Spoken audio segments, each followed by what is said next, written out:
देख रहे हैं सिटी इंडिया न्यूज चैनल हक की आवाज। इस न्यूज के पेश करता है कॉस्मिक पिक्सल। एक बार जो खाए यहाँ बार बार आने को चाहे यहाँ।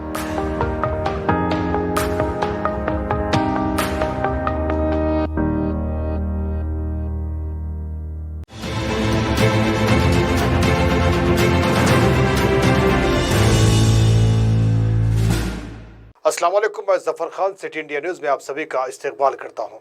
देश और दुनिया की खबरों को जानने के लिए आइए देखते हैं खबरें रफ्तार से। मरकजी हुकूमत ने कल इंदिरा गांधी की पोती और कांग्रेस की जनरल सेक्रेटरी प्रियंका गांधी को 1 माह के अंदर घर खाली करने के लिए नोटिस जारी किया है। मरकजी वजारत बराए हाउसिंग और शहरी मामलात ने प्रियंका गांधी को जारी नोटिस में कहा है कि क्योंकि उनके SPG सिक्योरिटी खत्म हो गई है, इसलिए वो अब इस मकान में नहीं रह सकती। वाज़ेह है कि जारी नोटिस में प्रियंका को 1 अगस्त तक मकान खाली करने के लिए कहा गया है और वक्त मुकर्ररा में ऐसा न करने की सूरत में उनसे कानून के मुताबिक किराया लिया जाएगा। सऊदी वज़ीर ख़ारजा शहजादा फैसल बिन फरहान ने कहा है कि शामी बहरान से मुतालिक सऊदी अरब का मौक़िफ़ रोज़े रोशन की तरह आया है। शामी बहरान अक़वाम मुत्तहिदा की सलामती कौंसिल के करारदाद नंबर 2254 और जेनेवा ट्रैक 1 के मुताबिक ही हल किया जाएगा। उन्होंने कहा कि ईरान शाम के मुस्तक़बिल और उसके तशख़्ख़ुस के लिए मुसलसल खतरा बना हुआ है। सऊदी वज़ीर ख़ारजा ने शाम और खित्ते के मुस्तक़बिल से मुतालिक ब्रुसेल्स कॉन्फ्रेंस में शिरकत के मौके पर मुमलिकत का मौक़िफ़ पेश किया है।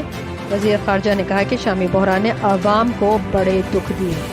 बाज़ंतीनी सल्तनत में चर्च रही सुल्तान उस्मानिया में मस्जिद और जदीद तुर्की में म्यूजियम की हैसियत से हर साल लाखों सयाहों के लिए पुरकशिश तारीख़ी इमारत साबित हुई। अब तुर्की के काउंसिल ऑफ स्टेट ने, जो मुल्क के आला काउंसिल ऑफ स्टेट है, आला तरीन इंतजामी इदारा जिसने हाजिया सूफिया को दोबारा मस्जिद में तब्दील करने की दरख्वास्त की है, मस्जिद की तायद करने वाले ग्रुप ने 1934 के फैसले को मनसूख करने पर जोर दिया है।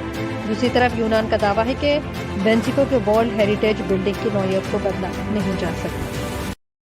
तेलंगाना हाई कोर्ट ने कोरोना वायरस के टेस्ट के मामले में हुकूमत के रवैये पर सख्त बरहमी का इज़हार किया है। डायरेक्टर पब्लिक हेल्थ की जानिब से कोरोना टेस्टों को रोकने से मुताल्लिक़ अहकामात पर हाई कोर्ट ने सख्त नाराजगी जताई है। अदालत ने कहा कि टेस्टों के अदम इनेकाद के जरिए आवाम के जीने के हक़ को हुकूमत महरूम करने की कोशिश कर रही है।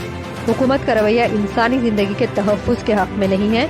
अदालत ने कहा कि कोरोना वायरस की रोकथाम, डॉक्टर्स और तिबी अमले को PPE किट्स की फराहमी और दीगर उमूर के बारे में साबिक़ में जारी करदा अहकामात पर अमल न करने की वजूहात दरियाफ्त की है। आसाम के तिनसुकिया जिले में वाक़ सरकारी gas company oil India fire tragedy के गैस के कुएं में आग लग गई है। मंगल की दोपहर को हुए इस वाक़े में फिलहाल किसी के जानी नुकसान की खबर नहीं है। हालांकि आग कितनी शदीद है, इसका अंदाज़ा इसी से लगाया जा सकता है कि आग के शोले 2 किलोमीटर दूर से भी देखे जा सकते हैं। रियासत तेलंगाना में फिर कोरोना केसेस की तादाद में इजाफा हो गया है। रियासत में कोरोना के 1018 केसेस सामने आए हैं, जबकि JHMC के हदूद में 881 केसेस दर्ज किए गए हैं। रियासत में इस वायरस से 7 अफराद की मौत हुई है, जिसके साथ ही महलूकीन की तादाद 267 तक पहुँच चुकी है।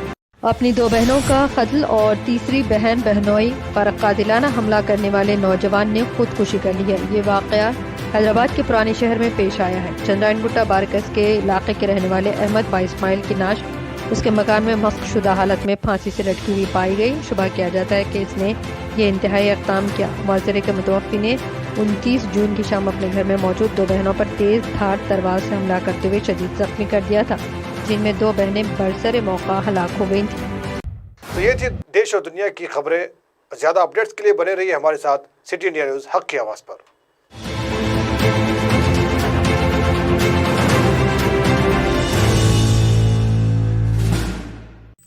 दोस्तों, अगर आपको हमारी न्यूज़ और एंटरटेनमेंट तमाम प्रोग्राम पसंद आते हैं तो फिर लाइक करें, शेयर करें और सब्सक्राइब करें। और हाँ, बेल आइकॉन दबाना ना भूलें ताकि आप हमारी हर न्यूज़ और हर एंटरटेनमेंट प्रोग्राम से अपडेट रहें। देखते रहिए सिटी इंडिया न्यूज़ हक की आवाज़।